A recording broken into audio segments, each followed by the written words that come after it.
ఆంధ్రప్రదేశ్ ప్రతి ఒక్క హోదా ఇచ్చే విషయంలో చట్టంలో లేకపోయినా ఇచ్చిన హామీని దృష్టిలో పెట్టుకొని దానిపైన కూడా త్వరితగతిన చర్య తీసుకోవాల్సి ఉంది. 14వ ఆర్థిక సంఘం యొక్క సిఫారసు దరిమిద ప్రత్యేక హోదా ఇవ్వడంలో కొన్ని సమస్యలు తల ఎత్తున్నాయని చెప్పని ఆర్థిక మంత్రి గారు చెప్తూ ఉన్నారు. దానితో పాటు ఇది ప్లానింగ్ కమిషన్ యొక్క ఆమోదం లేదు, అలాగే జాతీయ అభివృద్ధి మండలి ఎన్డీసీ ఆమోదం లేదు.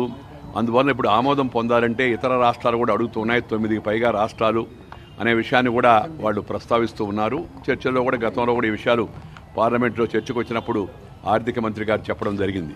ముందు చూపు లేకుండా తగిన జాగ్రత్తలు తీసుకోకుండా ఆంధ్రప్రదేశ్ ప్రజలకు జరగవలసిన న్యాయం జరగలేదు కాబట్టి ఆ న్యాయం జరపాలి అని చెప్పని మేము పార్లమెంట్లో ఆ రోజు గట్టిగా మాట్లాడాము. ఇప్పుడు కూడా దానికి కట్టుబడి అనేక ప్రయత్నాలు చేస్తూ ఉన్నాము. గృహమంత్రిత్వ శాఖ ద్వారా ఏవైతే అపరిష్కృత సమస్యలు ఉన్నాయో వాటిని సత్వరం పరిష్కరించండి అని చెప్పని గృహమంత్రి గారిని కోరాం.